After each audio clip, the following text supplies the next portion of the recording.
Bharatiya Janata party की स्वराज संकल्प यात्रा के चौथे चरण का आगाज आज टोंक जिले के डिग्गी कल्याणजी मंदिर से हुआ। 4 दिन की इस यात्रा में प्रदेश अध्यक्ष वसुंधरा राजे टोंक और भीलवाड़ा जिले के 11 विधानसभा क्षेत्रों में जाएंगी। इस दौरान राजे 584 किलोमीटर की यात्रा करेंगी।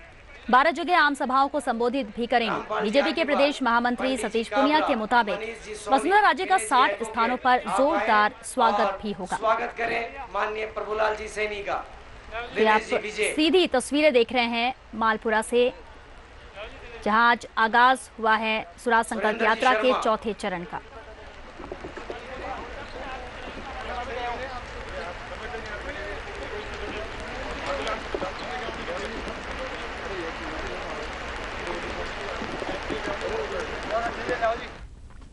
बहुत बहुत धन्यवाद देना चाहूंगा, बहुत सारा धन्यवाद आपको।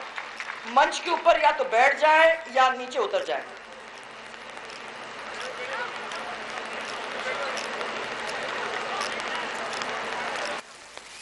आज डिग्गी महाराज के यहां से दर्शन करके चौथा चरण हम लोगों ने चालू किया है। 3 चरण निकल गए, 3500 किलोमीटर यात्रा हो चुकी और अभी गर्मी तो शुरू ही हुई है। ये किसी ने मेरे से पूछा कि यात्रा क्यों कर रहे हो, तो मैंने इनको यही कहा कि जयपुर में इस समय में गर्मी में बैठकर मालूम ये नहीं पड़ता कि वाकई में जनता की क्या परिस्थिति है।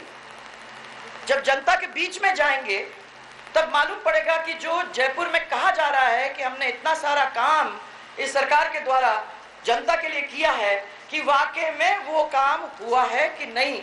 जब तक जनता के बीच में, जनता की आंखों में आंख डाल के जनता से नहीं पूछा जाएगा, तब तक ये मालूम नहीं पड़ेगा कि वाकई में ये काम हुए कि नहीं।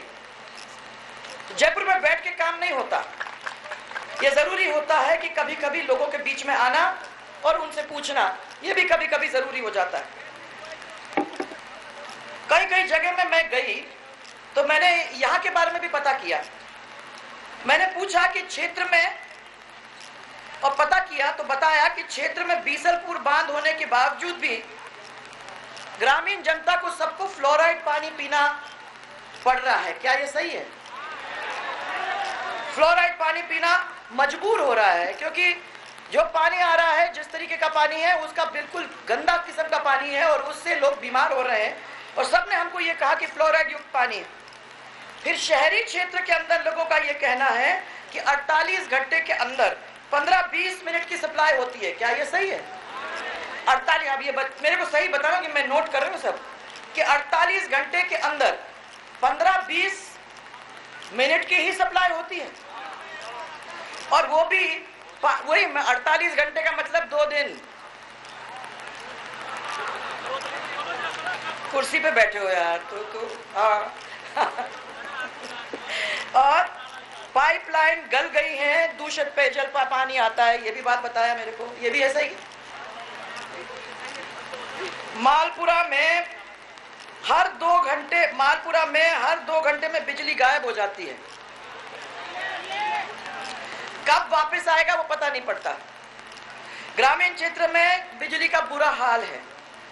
मुश्किल से किसानों को 6 घंटे का सप्लाई होता है। ये सही है? 6 घंटे मिलते हैं क्या? 6 घंटे का सप्लाई 4, और वो भी मुश्किल से। 2 अस्पताल भवन के बीच में आम जनता चक्कर खाती रहती है। रेफरल अस्पताल में 15 डॉक्टर होने चाहिए, परंतु काम कर रहे हैं सिर्फ 4, सिर्फ 4। अभी एक्सरे की मशीन बंद है और ईसीजी और सोनोग्राफी की सुविधाएं है ही नहीं। पुराने अस्पताल का भवन बिल्कुल ही जर्जर हालत में है और इसकी मरम्मत नहीं हो रही है। कभी भी कुछ हादसा हो सकता है। अब ये नहीं मालूम मुझे, पर बताते हैं कि हालत खराब है। गर्ल्स की सीनियर सेकेंडरी स्कूल में होम साइंस, भूगोल और समाज शास्त्र के सिवाय और कुछ पढ़ाया ही नहीं जाता है। लांबा हरि सिंह की जो बालिका सीनियर सेकेंडरी स्कूल है वहां मात्र एक टीचर के ऊपर 350 बच्चियां पढ़ रही हैं। है कोई वहां का? ये बात सही है? बालिकाओं की उच्च शिक्षा के लिए लोगों ने, बच्चियों ने कॉलेज की यहाँ मांग की है कि हमको कॉलेज मिल जाए, बट टीचर तो मिल जाए पहले। टीचर मिल जाएंगी, बच्चियों की पढ़ाई अच्छी हो जाएगी, तो आगे कॉलेज तो अपने को करना है। मुझे हैरानी है ये देख के कि इतनी हालत खराब है। जयपुर टोडा रायसिंह रेलवे लाइन के ऊपर, जिसपे आप लोगों ने बहुत ज्यादा धरना, फसाद, हल्ला गुल्ला सब कुछ किया हुआ है। मैंने सुना कि हमारे मंत्री नमो नारायण जी ने नवीनीकरण करवाने का पूरा वायदा किया और पूरक बजट में रेल मंत्री ने इसकी घोषणा भी कर दी, लेकिन 50% राज्य सरकार की तरफ से पैसा देने की जरूरत है, उन्होंने बताया। और यहाँ के सीएम साहब ने यह कह दिया कि मैंने तो कुछ कहा ही नहीं था। तो मैंने वो रेलवे लाइन अधर में वहीं लटक गई, बंद हो गया। बस बढ़िया है, वो तो होना ही था। वो तो टाइम पे होता है। कुछ चुनाव हो रहा था क्या तब? जब ये अनाउंसमेंट हुआ था, कोई चुनाव हो रहा था क्या? जब रेलवे लाइन की उन्होंने कहा कि मैं करवा दूंगा। पंचायत चुनाव थे क्या? कोई चुनाव ही होगा, नहीं तो ये होता ही नहीं है। कस्बे की सड़कों के साथ साथ ग्रामीण सड़कों की हालत तो बिल्कुल ही जर्जर। रोडवेज बसों का कंप्लीट संचालन अपर्याप्त। लोग जुगाड़ और जीप के अंदर घूमते हैं। क्या ये सही है? अभी मैं जिस रास्ते पे आ रही हूं, जगह जगह पे वो खराब है अभी भी, परंतु जहां नया आपका कारपेटिंग हुआ है, वो कारपेटिंग भी उठने लगा है। तो मैंने ये कहा कि कितने दिन हो गए इस रोड जब से बना हुआ है, तो मेरे को बताया कि ये तो 4-5 महीने 6 महीने हो गए। कहते हैं 6-7 महीने हो गए, और 6-7 महीने के अंदर ही, अभी तो बरसात नहीं आई है, 6-7 महीने के अंदर ही उखड़ना शुरू हो गया। यह है इसका काम। कांग्रेस के प्रदेशाध्यक्ष डॉक्टर चंद्रभान भी यहीं से चुनाव लड़े थे ना, हार गए, वो अलग बात है। लेकिन क्योंकि कांग्रेस के अध्यक्ष हैं, तो कभी कभी आके पता तो कर लेना चाहिए कि यहाँ की हालत क्या है। कभी नहीं आए नहीं, मुझे मालूम है कि कभी नहीं आए। मैं आपको सबको ये कहना चाहती हूँ कि जब 2003 में मैंने सरकार संभाली थी, तो उस समय यह प्रदेश बीमारू प्रदेश कहलाया जाता था। उस बीमारू प्रदेश को कड़ी मेहनत करके उस गड्ढे में से निकाल के हम लोगों ने अपने पैरों पे खड़ा किया, और उसको 2008 तक अग्रणी प्रदेश की लाइन में लाने का काम कर दिया था, जिससे हमारी जनता, अगर थोड़े 5 साल और हो जाते, तो मैं समझती हूँ कि कभी आप लोगों को मुड़ के देखने की जरूरत ही नहीं होती। मैं आपको ये बताना चाहती हूँ कि 5 साल के अंदर हम लोगों ने आगे बढ़ाने का काम किया, और आप लोगों को ये भी बताना चाहती हूँ कि इन्होंने अपने ये 5 साल के अंदर उसको फिर से उस गड्ढे में वापस डालने का पूरा 4.5 साल के अंदर काम किया। 55 साल आपने सिर्फ कांग्रेस के राज को दिया, 5 साल आपने मुझे दिया, और 7 साल आप लोगों ने भैरव सिंह जी को दिया। ये 12 साल के अंदर राजस्थान के अंदर जो भी काम हुआ, उस 12 साल के अंदर हुआ। और अगर आप देखेंगे कि मध्य प्रदेश लगा हुआ क्षेत्र है आपसे, उस मध्य प्रदेश क्षेत्र के अंदर 10 साल मिला उसकी सरकार को, उन्होंने मध्य प्रदेश को आज देश के मानचित्र के ऊपर लाके रख दिया। और उधर गुजरात के मुख्यमंत्री ने 15 साल के अंदर, उनको 15 साल मिले, तो देश के नहीं दुनिया के मानचित्र के ऊपर लाके रखा है गुजरात। ये तो जब 15 साल और 10 साल मिले और 5 साल मिले तब हुआ। जाते जाते मुझे याद है, मैंने भामाशाह का एक बहुत बड़ा स्कीम चालू करने का काम किया, सब चीज को ध्यान में रखते हुए कि बिजली सही तरीके से आपको मिलनी चाहिए। हमने पहली दफा 2 लाइन में उसको बांटा, 1 लाइन किसानों के लिए, 1 लाइन महिलाओं के लिए। पहली दफा 1 लाइन आपको अपने घर में गया, जिसके अंदर हमने ये कोशिश की कि 20 से लेकर 22 घंटे आप लोगों को 2008 तक ऐसी स्थिति ला दी थी, और 5 साल और हो जाते तो आप लोगों को एक सिंगल फेज के ऊपर जो घर के अंदर बिजली मिल रही थी, वो 24 घंटे बिजली आपको देके छोड़ती। उसकी तैयारी हो चुकी थी, और वहां तक था कि आपका एक भी अगर ट्रांसफार्मर खराब होता है तो 72 घंटे के अंदर ट्रांसफार्मर ठीक करना है। अब मैं पूछना चाहती हूँ कि ट्रांसफार्मर खराब हो जाता है तो क्या 72 घंटे में आपके पास वापस आ जाता है? 1, 1.5, 2 महीना लगता है, और जब आता है तो उसके अंदर 20-25 हजार की रिश्वत जब तक नहीं दोगे तब तक आता है क्या? नहीं आता। ये हमने तय किया था कि एक नहीं 2 आदमियों के ऊपर एक ट्रांसफार्मर हो जाएगा तो सबको आराम हो जाएगा। बिजली की ऐसी परिस्थिति बन गई थी कि आप लोगों को उसके अंदर चिंता करने की जरूरत ही नहीं होती। अब कहां चली गई वो बिजली जो आप तक आने की तैयारी में थी, जो कहीं कहीं क्षेत्र के अंदर आ भी गई थी? वो बिजली आज किसी को नहीं मिलती है। उसके बिना किसान तो बिल्कुल ही मर गया खेत में।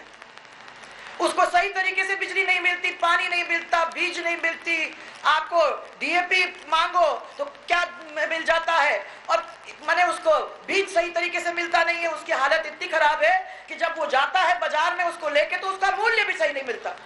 और अगर कहीं ओलावृष्टि हो जाती है या पाला पड़ जाता है या कहीं भी ऐसा प्रकोप पड़ जाता है तो आप लोगों को मिला मुआवजा? किसी को मिला? जयपुर में तो बड़ा जोर जोर से लिखा गया था, अखबार में फ्रंट पेज था कि आप लोगों को सबको एक बड़ा मुआवजा का पैकेज दिया है, जिसके अंदर बिजली के भी बिल माफ हो गए, जिसके अंदर आप लोगों को पूरी तरह से पैसों का इंतजाम हुआ। मिला क्या? किसी को नहीं मिला। ये तो अखबार की बात है। अखबार में पढ़ लो तो सोचो कि बढ़िया गढ़ सरकार है, बहुत अच्छा काम करती है। मैं एक गांव में अभी सवाई माधोपुर से जब निकल रही थी तो एक गांव में गई तो एक बेचारा गरीब किसान मेरे पास आया। उसके कंधे के ऊपर मीटर टंगा हुआ था, हाथ में बिल था, और वो कह रहा था कि बिल से तो हाथ जल गया क्योंकि 3-3, 4-4 हजार का बिल मेरे को दिखाया। उसने कहा मेरा मीटर तो मेरे कंधे पे है, मेरे घर के और मेरे लिए मेरा कनेक्शन मुझे मिला नहीं है, पर बिल मुझे मिल गया है। ये 4,000 का बिल मैं कहां से दूंगा? मेरे पास ना तो कनेक्शन आया है, ना मैं इतना बड़ा भारी बिल पे कर सकता हूं। आज आप लोगों के यहाँ से बिल आ रहे हैं क्या? आ रहे हैं क्या? गांव किसी गांव के अंदर ऐसे बिल आ रहे हैं बिना कनेक्शन के, बिना मीटर के। ऐसी भी स्थिति है जो मैंने देखा, मैं आंखों से देखा। और इसी तरीके से पानी का, इसी तरीके से रास्ते का, और भूल जाओ पढ़ाई लिखाई का। पढ़ाई लिखाई के लिए जब टीचर नहीं है तो कौन जाके पढ़ेगा लिखेगा? कौन कॉलेज में से निकल के आएगा? और किसको?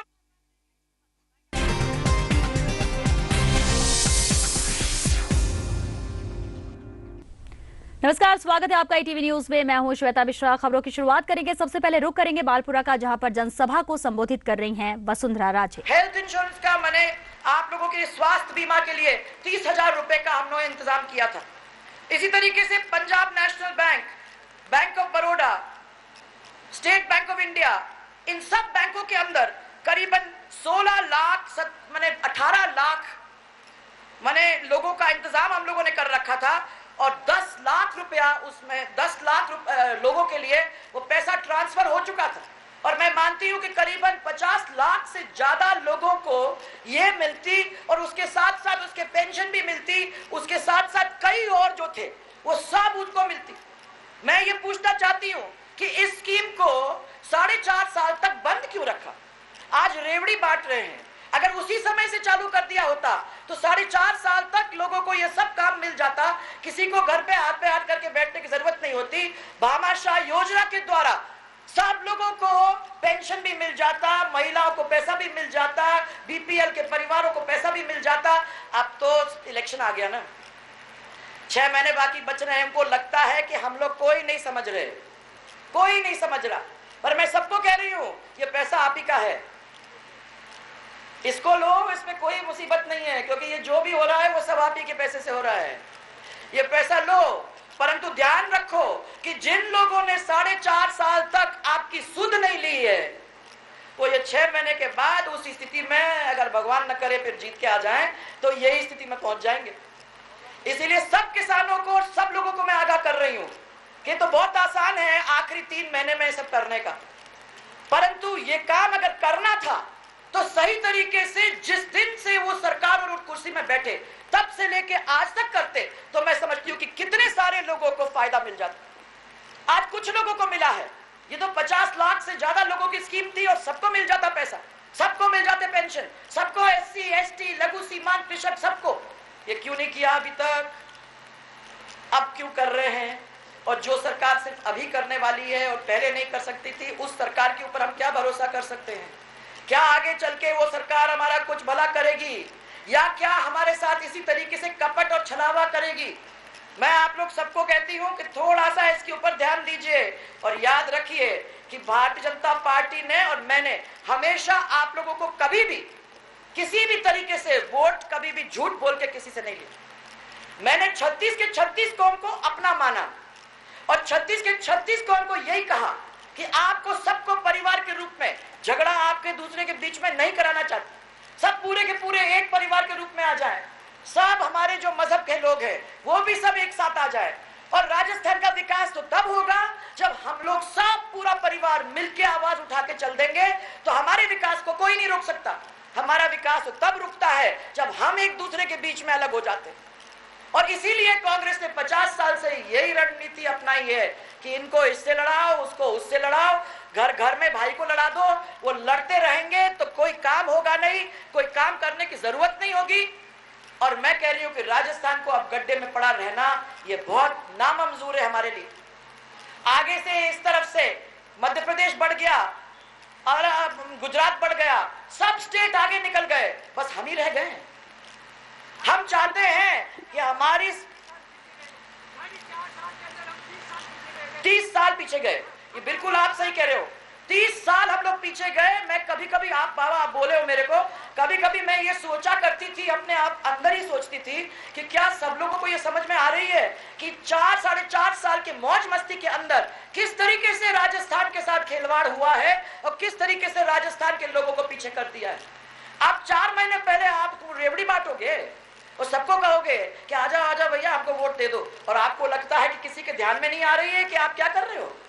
इसलिए भाइयों और बहनों, सब मेरे किसान भाइयों को मैं ये कहना चाहती हूँ कि ये बहुत बड़ा हमारे सामने चुनौती है। हमें सबको दिखाना है कि हम इस चुनौती को हाथ में लेके और इस चुनौती को अपनी चुनौती देंगे कि ये पूरा परिवार एक होगा और ये पूरा परिवार एक आवाज उठा के आगे चलेगा। और ये पूरा परिवार चाहता है कि एक ऐसा नया राजस्थान बने, एक राजस्थान जिसमें हमारी महिलाओं की इज्जत हो। आप देख लीजिए वो मूक बधिर, आपने पढ़ा होगा सब अखबार के अंदर, 8 महीनों के साथ उनके साथ अत्याचार हो गया, बेचारे बोल नहीं सकते, सुन नहीं सकते, ऐसे लोगों बच्चियों के साथ, ऐसी बच्चियों के साथ। और 30 अप्रैल को मालूम था, परंतु आपने उसके बारे में कुछ नहीं किया। क्यों? क्योंकि राहुल गांधी आ रहे थे, कहीं ऐसा न हो कि हमारी कॉपी खराब हो जाए। इसके पीछे आपने हमारी महिलाओं के साथ अत्याचार होने दिया, हमारी बच्चियों के साथ अत्याचार होने दिया। कौन बर्दाश्त करेगा? और मैं कहती हूं कि जो परिवार का मुखिया इस तरीके से हमारे साथ व्यवहार करता है, क्या उस परिवार का मुखिया जो हमारी महिला, हमारी बहन, हमारी बिटिया की इज्जत को नहीं बचा सकता है, उसको तो मैं कहती हूँ कि चुल्लू भर पानी में डूब के मर जाओ। मैं नहीं समझती हूँ कि जो अपनी महिलाओं की इज्जत नहीं रख सकता, वो हमारे प्रदेश की क्या इज्जत रखेगा। हमें चाहिए एक ऐसा नया राजस्थान जहां सीबीआई नाम की चीज नहीं दिखाई देती। सुना है सीबीआई का नाम? जब भी आपको लगता है कि हमारे हाथ से बाहर जा रही है तो सीबीआई ले आओ। उस सीबीआई को कभी किसी को धमका दो तो कभी किसी को धमका दो। आज ऐसे व्यक्ति को बंद करने की कोशिश की है जिसके ऊपर कोई कलंक लग सकता है। बताओ भाई, अभी तो कह सकते हो नहीं वो तो ऐसा है वो वैसा है, परंतु गुलाब जी जैसा ऐसा व्यक्ति जिसके ऊपर आप कलंक लगाने की कोशिश कर रहे हो, जिसको जेल में डालने की कोशिश कर रहे हो, और क्यों? क्योंकि पूरी भारतीय जनता पार्टी एक हो गई। पूरी भारतीय जनता पार्टी ने तय कर लिया कि इस कांग्रेस के खिलाफ हम लोगों को लड़ाई लड़नी है, तो पार्टी को किसी भी तरीके से खींचतान करके खत्म करने का काम हम कैसे करें? तो कैसे करें? सीबीआई। और क्या? सीबीआई। अब आपने सोचा कि गुलाब जी को आप फंसा दो तो गुलाब जी और दूसरे लोग जो मंच के ऊपर है वो भी डर जाएं। क्या मालूम तुम्हारा टर्न कब आ सकता है? आज मेरा भी हो सकता है, कल कैलाश जी का भी हो सकता है, यहाँ अध्यक्ष बैठे हुए उनका भी हो सकता है, वो एक्स एमएलए मंत्री बैठे इनका भी हो सकता है। भाई डर जाए सब। पर मैं ये कहना चाहती हूँ कि भारतीय जनता पार्टी कोई नहीं, एक तो गुलाब जी के साथ बिल्कुल एक मुखी होके खड़ी होगी, पूरी पार्टी अपने के लिए खड़ी होगी। और मैं ये भी कहना चाहती हूँ कि हम ऐसे लोगों से और इस सीबीआई से डरते नहीं है, क्योंकि हम जानते हैं कि हमारे लोग बिल्कुल पाक साफ है, किन्हीं ने भी ऐसी बदमाशियां नहीं की हैं जिनकी करते रहते हैं।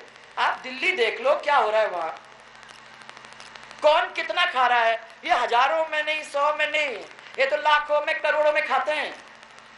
और आपको ना, हमको किसी को समझ में नहीं आती, क्योंकि हमें ये नहीं समझ में आती कि वो किसके कितने शून्य लगे हुए हैं, उसके पीछे कितने शून्य लगे हुए हैं, मेरे समझ में नहीं आता।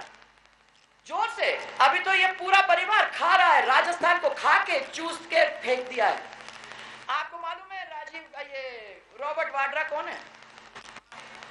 कौन है भैया? देश का जवाई। हाँ, देश के जवाई को 3 डिस्ट्रिक्ट वहां तो मैं जानती हूँ बेच दिए। चाहे बीकानेर, जैसलमेर, बाड़मेर की जमीनें हमारे किसानों को नहीं दी, परंतु देश के जवाई ने मांगा तो उसको तो दे दी। इस तरीके से हो रहा है, और लाखों करोड़ों। चलिए, वक्त हो गया एक छोटे से ब्रेक का। ब्रेक के बाद देखेंगे कुछ और खबरें।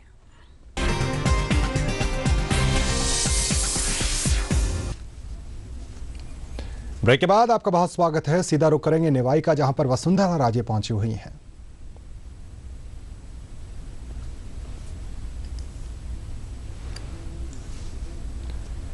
तो भाजपा की स्वराज संकल्प यात्रा निवाई में है। राजे यहां पर पहुंची हुई हैं, जनसभा को संबोधित कर रही हैं। तस्वीरें आप देख रहे हैं निवाई से।